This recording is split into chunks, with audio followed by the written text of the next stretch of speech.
Is the recording started?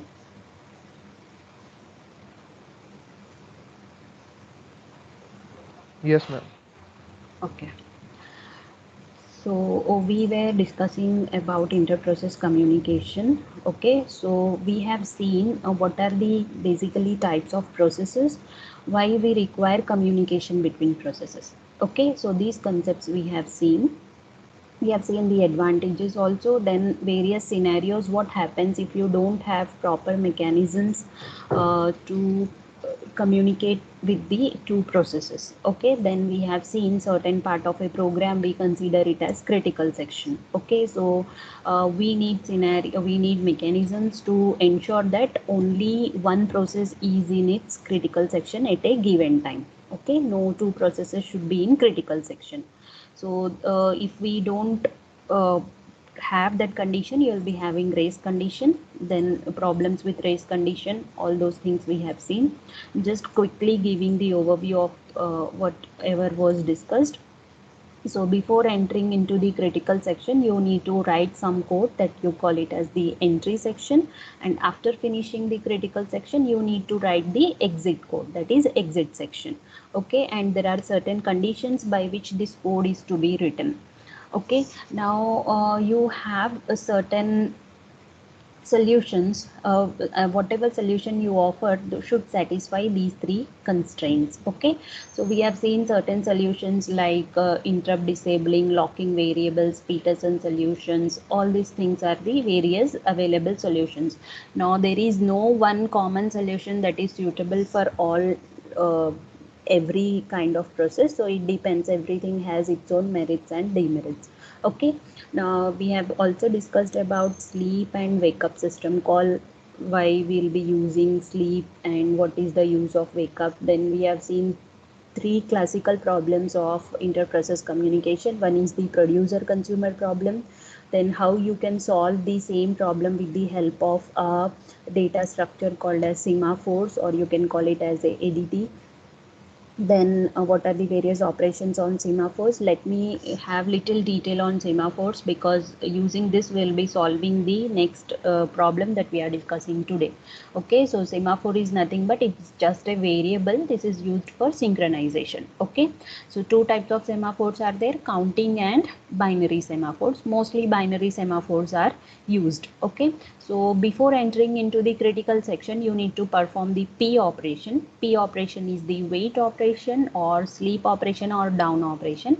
And once the critical section is completed, then you have to perform your V operation. So V operation, you call it as the signal operation or wake up operation.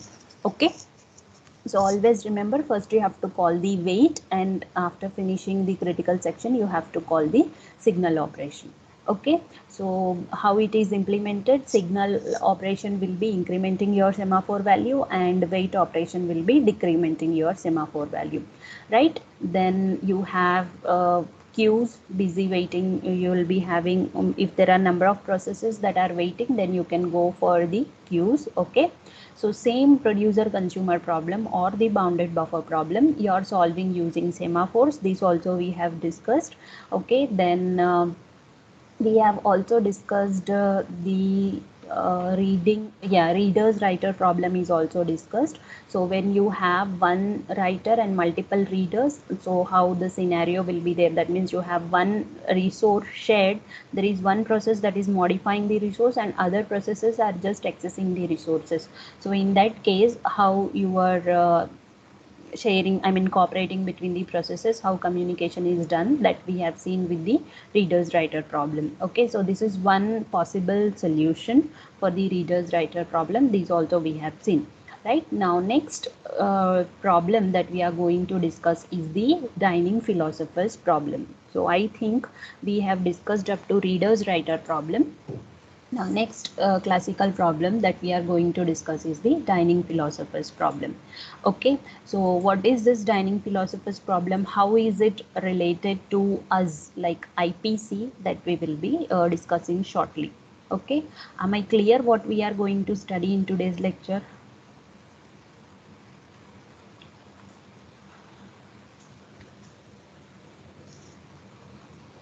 Yes. Yes, ma'am. Okay. Okay, fine. So this is problem mainly with the constrained resources. Like you have a limited number of resources, but you need to use it effectively. Okay, so they have one kind of relation with this problem and our processes that we have in our systems, right? So you have five philosophers. Okay, five philosophers, or you can say five users sitting on a circular dining table. Okay, and they have to eat their food. Okay, they have this food placed in front of them, so they have to consume their food. Now when they want to consume their food, they need two forks. You can see each one fork is placed with each of the philosopher, but they when they want to eat the food, they need two forks. That is, if we consider this as one philosopher, if he wants to eat the food, he needs both left fork as well as the right fork. Only if he has two forks, then only he can consume his food. Okay, so now these philosophers are in two states. They are either in the thinking state or in the eating state. Okay, so when they are thinking, they don't eat, they put down their fork and keep on thinking. Otherwise, when they are eating, they want two forks. Okay, they require two forks to consume their food. Okay, now what we must ensure that there should not be any kind of deadlock situation, and we also should consider that there should be maximum utilization of the resources. Okay, so if I generally ask you, you have five philosophers and five folks, at max how many philosophers can take their food at a time? How many philosophers can take their food?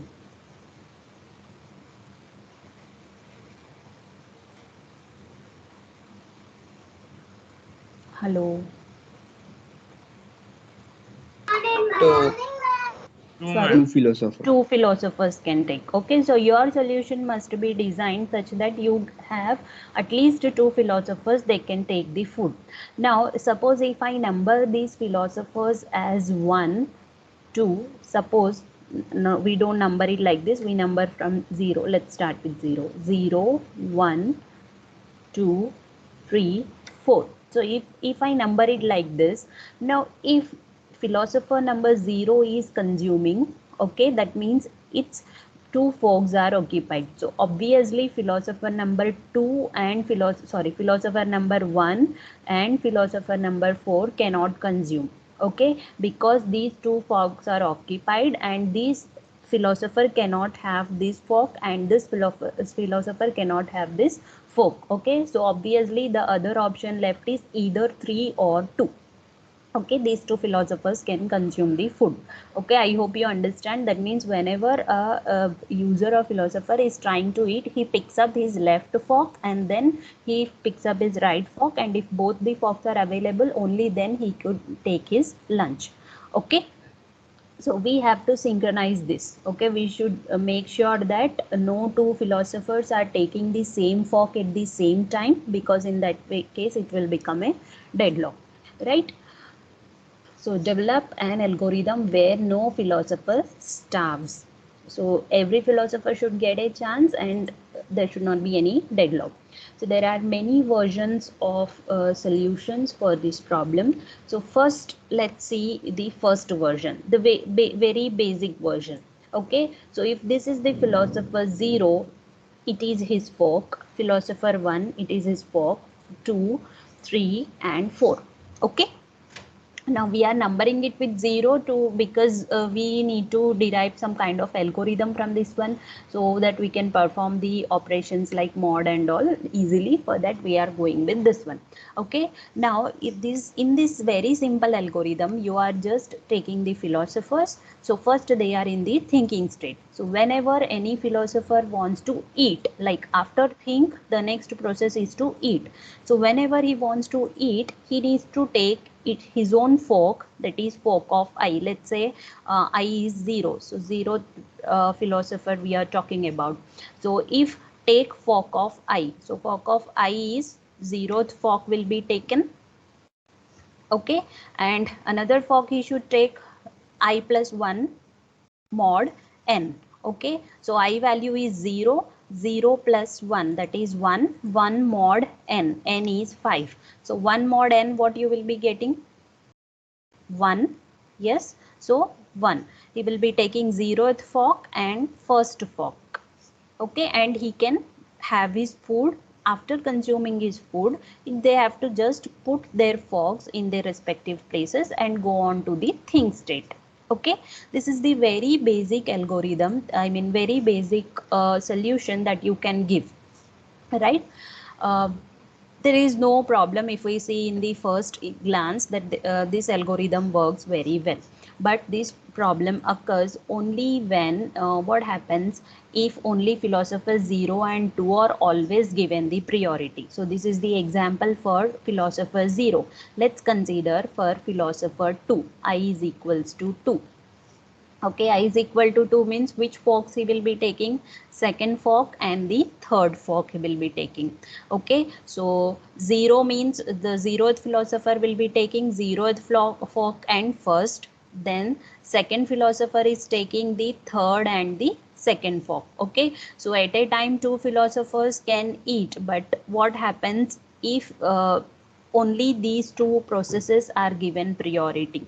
Okay, in this case what happens is these two philosophers will be holding all the four forks and no other philosopher will be trying to eat or will get a chance to eat.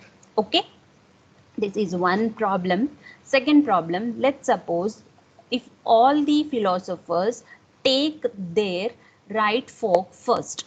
Okay, so I is equal to 0. So philosopher 0 is taking his fork number 0. Okay, at the same time, let's assume philosopher 1 is also in the it also wants to eat, so it is first picking up his right fork, so again it will be 1. Okay, now philosopher 0 is waiting for the first fork, okay, and philosopher 1 will be waiting for his second fork. Okay, similarly philosopher 2 will be waiting for the third fork. Okay, similarly philosopher 3 will be waiting for the fourth fork. So this way all these people are in the circular wait.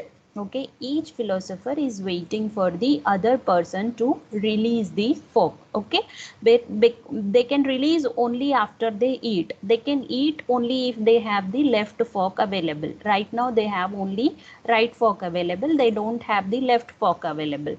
Okay, so they cannot release, they cannot eat, they don't have the left fork, and if they don't have the left fork they cannot release the right fork as well. So this becomes a circular deadlock, or we can say this is a circular wait. This chapter completely will be discussing this concept of circular wait and all in the next chapter, that is deadlocks. Okay, so one process is waiting for other process is waiting for some other process, and similarly the nth process is waiting again for the first process. This kind of scenario we call it as a deadlock.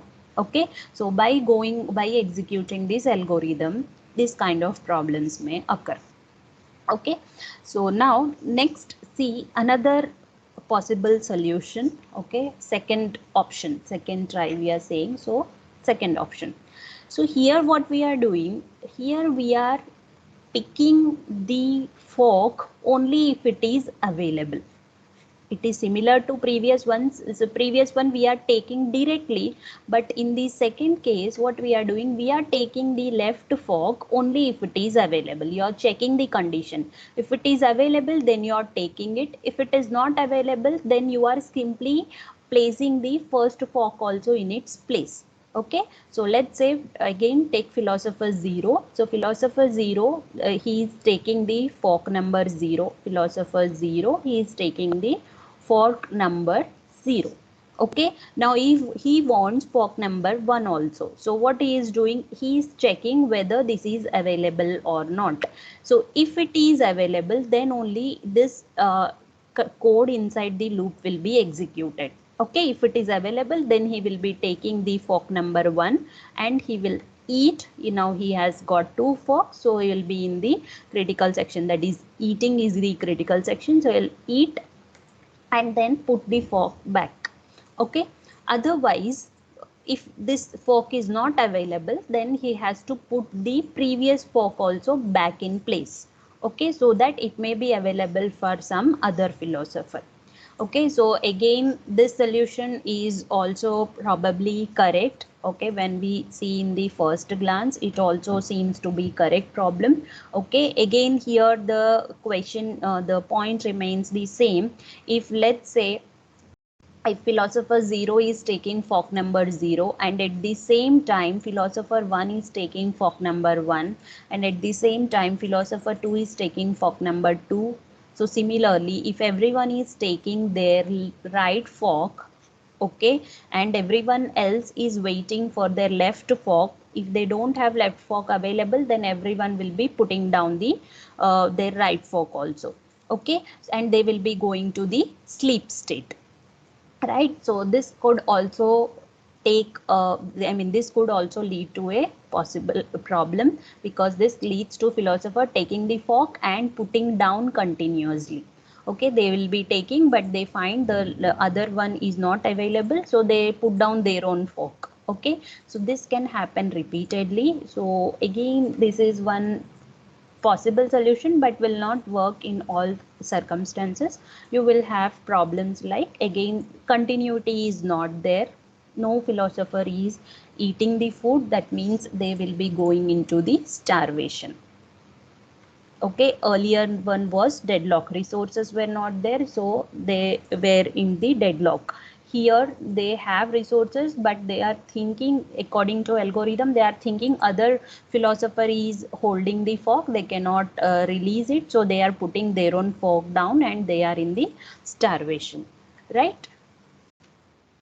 Next, one more solution using the semaphore. Now we are using the mutual exclusion semaphore. So mutual exclusion semaphore is quite simple. Mutual exclusion means only one philosopher or only one person or process can be in critical section at a time. Okay, so here what you are doing is you are taking the mutex semaphore. So whenever a process, a philosopher wants to eat, he will be locking that mutex.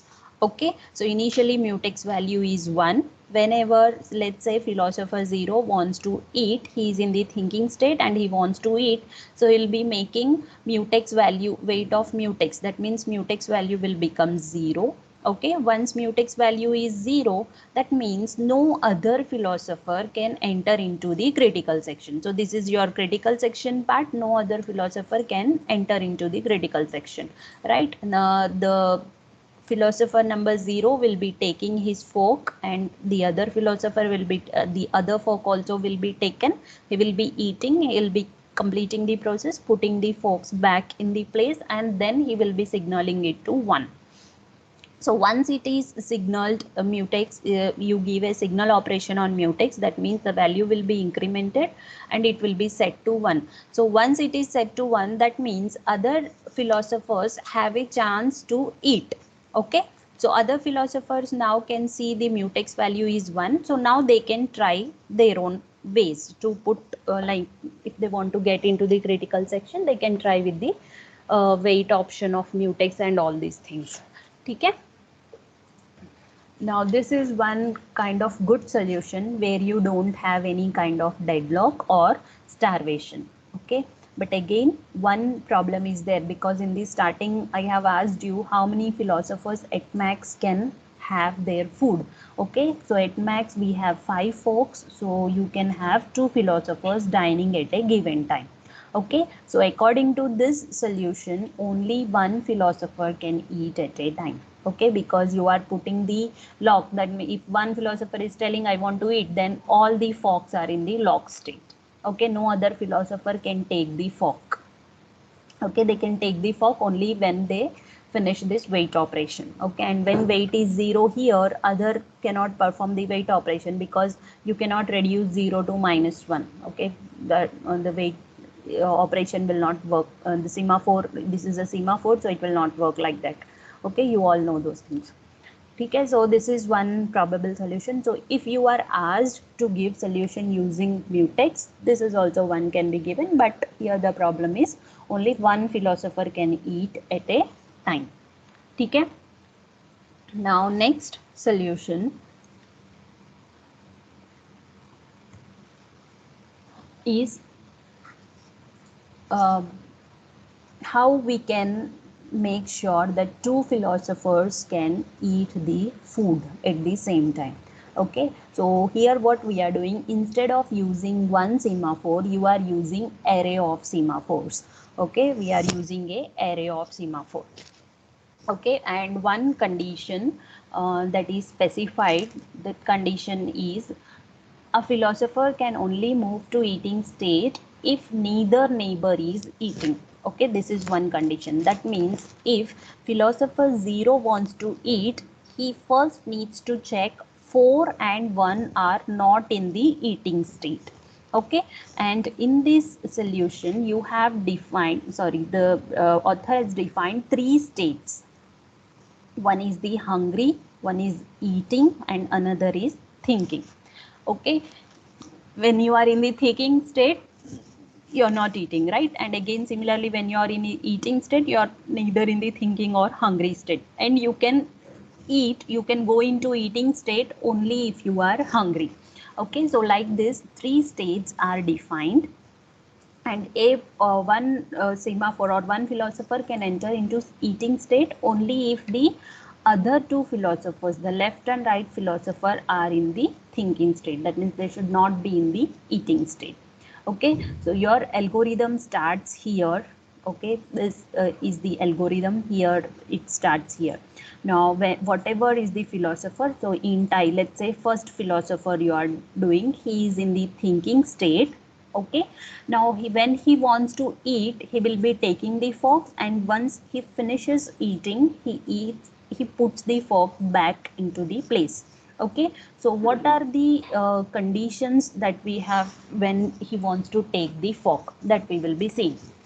Okay, so what are the conditions? First, when he want to pick up or acquire the fork or take the fork, okay, he will be executing this part of the code. Okay, so whenever you want to acquire the code, again as usual, critical section, you are entering into the critical section, so you are using the mutex semaphore also. That means यहाँ पे हम एक wait operation execute कर रहे हैं. Okay, so mutex value will be 0, right? If philosopher wants to eat, first of all his state should be hungry. Okay, then only will be eating, right?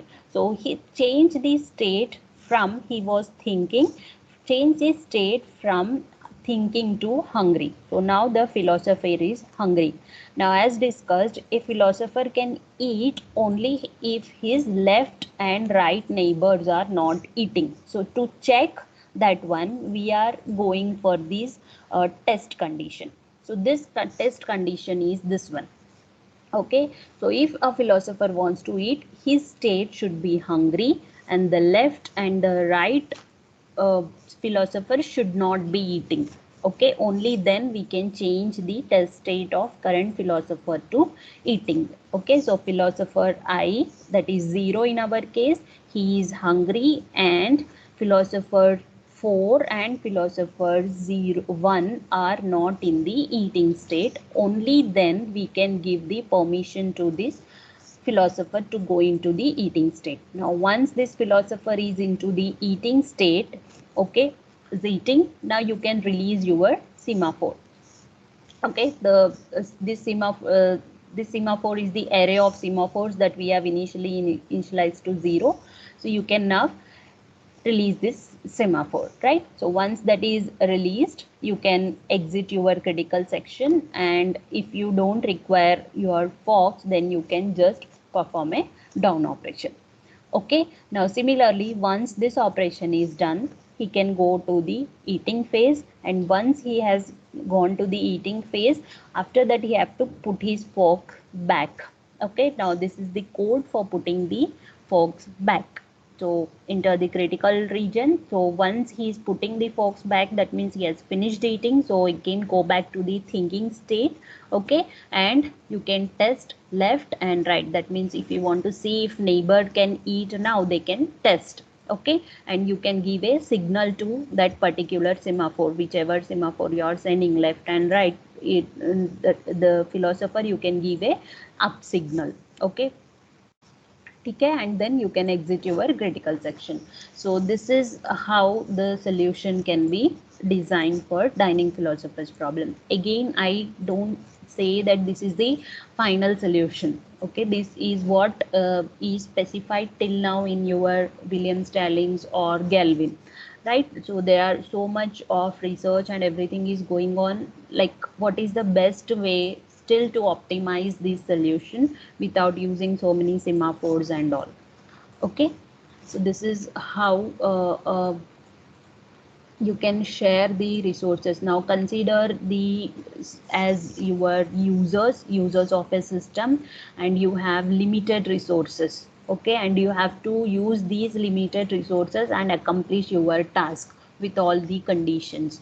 Okay, so this is one classical problem which most probably relates to almost all the places where resources are constrained. Okay, you have less number of resources, more number of processes, and all the processes needs to finish the job without any starvation or deadlock. Okay, and you can simply say you can add more number of folks. That is also one good solution. Like you have 5 folks, you can increase 2 folks, give one more folk to each of the philosopher. That is also there one solution, but in that case you are increasing the resources, so that is not acceptable. Okay, so this is one another classical problem of semaphores. Next concept is monitors. Okay, so what is this monitors is also a synchronization primitive only. It is also used for synchronization only, but let me check one slide where I have. Yeah. Okay, before moving to the monitors part, let's see why we have to study the monitors part. Okay, so what are the problems that have in the semaphores? Because in the starting of the chapter, we said we need to have communication, that is IPC, between two processes. Okay, you have so many methods, and still we have came up with this synchronization primitive called as semaphore. And we have told semaphore has a wait operation, then it has to signal. Now when this wait and signal are performed in order, when the signal is passed, this P2 process again will be in the wait, and then it will be executing and it will be signaling. So these things were all discussed and all. So now what happens? Okay, now there are certain problems with the semaphores. First of all, these synchronization primitives, or the function, the two functions that are you're using in the semaphore, these needs to be written by the programmer itself. Okay, that means wait and signal जो भी है आपको खुद ही लिखना पड़ेगा to synchronize these two processes. Okay, by chance, if you change the order of these two operations, then lot of problems can occur. Okay, so let me give you one example.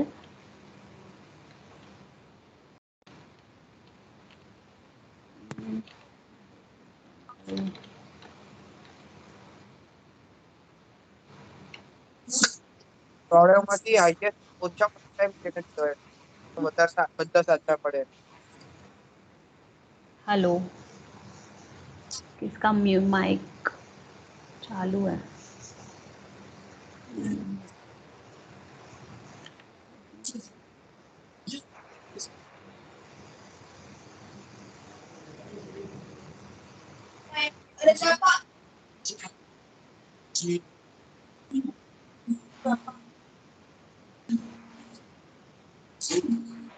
Okay, so you remember this producer consumer problem using semaphores. I'm taking this as example, okay, what possible problems can occur with semaphore.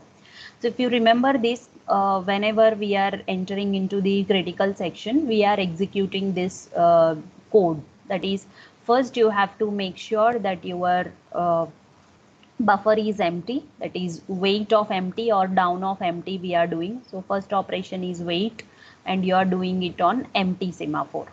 Okay, and then you are doing the wait operation on mutex. After that, now wait operation, you know, it will be reducing your value. Okay, it will be reducing your value by 1. After that, you will be increasing the value, and you are performing the signal operation on mutex. So if you see the order of operations, and you are performing the signal operation on the full semaphore. Okay, so these operations here, if you see in the consumer part, here you are performing the wait operation on full, and you are performing wait operation on mutex. Okay, so once it signals, okay, यहाँ से signal मिलेगा, like the producer is completed inserting an item, producing an item, and signaling the consumer that it can access the common buffer, then only the consumer can access the common buffer. Okay, so let's suppose if these two operations get interchanged. Okay, instead of writing wait here, you have written signal first. So now what will happen? Okay, instead of writing, you are supposed to write wait first, but here you have written signal first. So if you interchange the operations, if you write signal first and then wait, and then if you go through the code, you will find your producer and consumer both are in your critical section at the same time. Okay, so these two primitives, if they are not written in proper order, your critical section condition can be violated. Okay, this can be any of the cases. Either you write by mistake 2 times signal, or you write 2 times wait, or you write interchange signal and wait. In both the cases, you have to write wait first and then signal. This is the normal flow. But if you write it in the reverse case, like if you write instead of wait signal, if you write signal first and then wait, then also you will be ending up having two processes in the critical section at the same time. So this is not acceptable. Now similarly, instead of writing signal, if you write by mistake, if a programmer writes here wait, that is also not acceptable. All these things will be going into the deadlock or starvation state. Okay, here is one more example. So let's see, you have two semaphores that are initialized to 1. So S is equals to 1, Q is equals to 1. So you have written wait of S, so S value will be 0. Wait of Q, Q value will be 0. Okay, then signal of S, signal value S value will become signal of S. So S value will become 1. It was 0, it will become 1.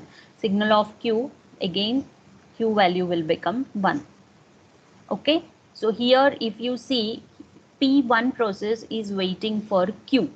Okay, P1 process is waiting for Q, but Q value is 0.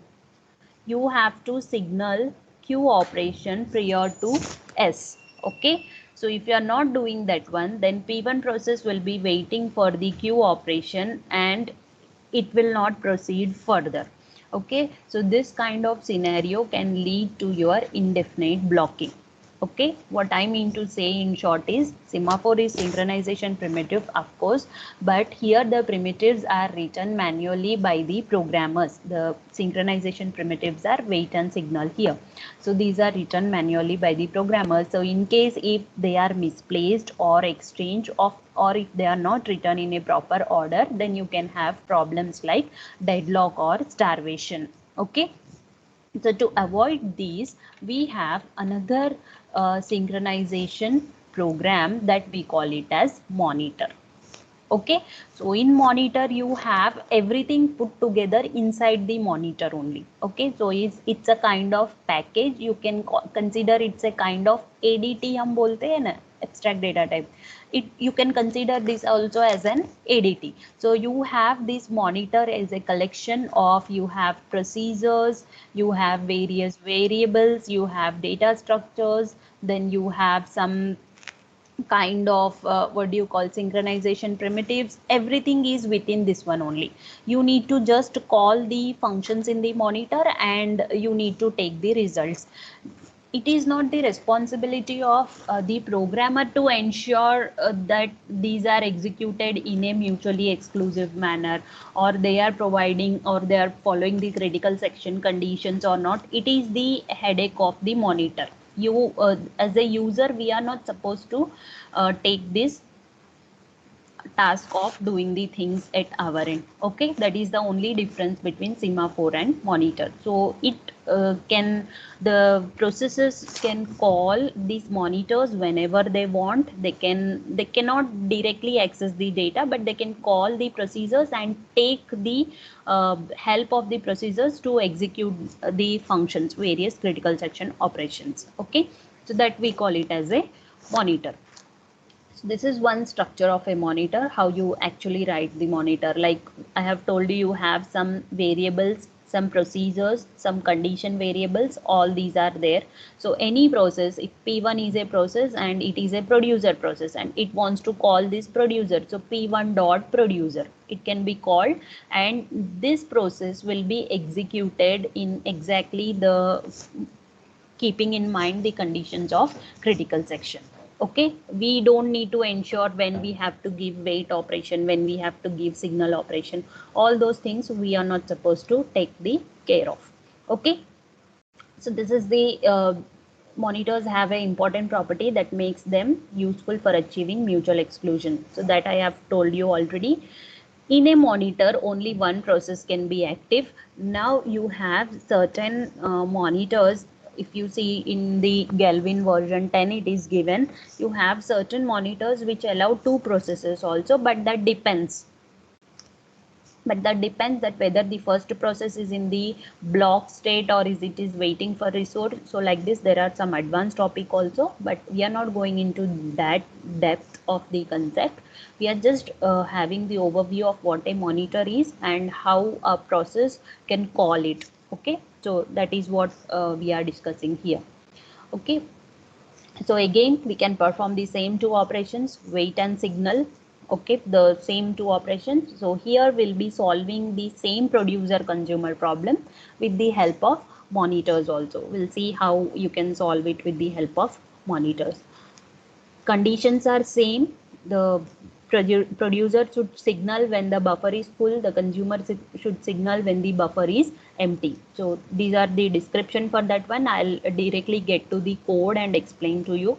So here the name of the monitor we have given is producer consumer. These are the conditions, that means the semaphores.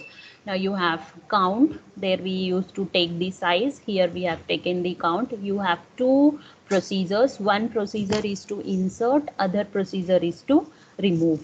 Okay, so the insert procedure normally will be called by the producer and the remove procedure will be called by your consumer. Okay, so what you have to do, see, if you see in the processes, nowhere you are writing the wait and signal operations, you are not doing anything. The producer process is simply calling the insert procedure. Okay, it is just calling the insert operation, it is not doing anything else. Similarly, consumer is just calling the remove operation, it is not doing any wait or signal. That means these are the user processes. We are not taking any headache of writing the wait, where we have to write wait, where we have to write the signal. Everything here will be taken care of. Okay, everything will be taken care of here. So this is one advantage of using monitors.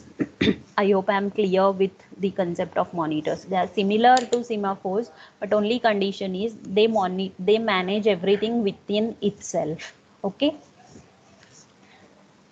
and the logic is same, where when you have to wait, when you have to signal, the logic is same.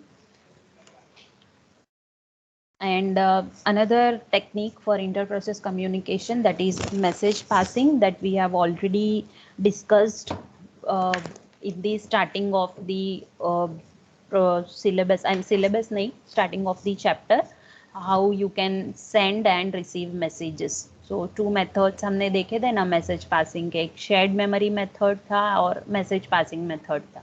So in the shared memory, you have a common block of memory where process A and process B, when whatever they want to communicate, they place it in the common block here and then they communicate. And message passing is they give the address, they give to whichever it wants to send the destination address, and then the whatever is the message, okay, that will be given. Okay, so this way you can have your message passing also, one of the method for inter-process communication. Again, we have discussed blocking and non-blocking. So if A and B are communicating, this you might studied in your networks also. Okay, so if you're sending a message and if you're waiting for a reply, so you're in the blocking state, and if you're not waiting for the reply, then that is in the non-blocking state. Okay, so if you are designing a message passing system or something like this, then you need to take care of these all things. Again, this mostly goes into the network part as well. So messages can be lost in the network. What happens if acknowledgement is lost? Okay, then how the processes can be named, and all those things are the various design issues. So kind of theory part you can always go with the PPT. Okay, then authentication, what is the sender correct, is it coming from a proper process only, or it is an imposter? Then how the performance of the system is there if they both are, the two processes are on the same machine, how the performance is there if they are on the different machine. So all these are the various design issues when you are going for designing a message passing system. Okay, again, the same producer consumer problem using the message passing system is shown here. Just instead of wait and signal, we are using send and receive. That's it. Okay, there's no difference. You are using the primitives here receive, and you are using the primitives here send and receive. Okay, and other things are same, producing a item, consuming a item, all those are same. You are just using the send and receive primitives, everything else is same. Okay, so same problem, that is communicating between two processes, we have seen using message passing, monitors, semaphores, and simple sleep and wake up system call. So these are the four generalized methods we have seen. In this chapter you will be having like questions on normally semaphores using the three classical IPC problems, उस पे ज़्यादा questions होंगे, और छोटे छोटे आपको gate के questions होंगे. ओके, उस तरीके के क्वेश्चंस होंगे. So that we will be discussing when we have time, extra questions. But this is all for your third chapter, that is IPC. You have any questions till here, you can ask.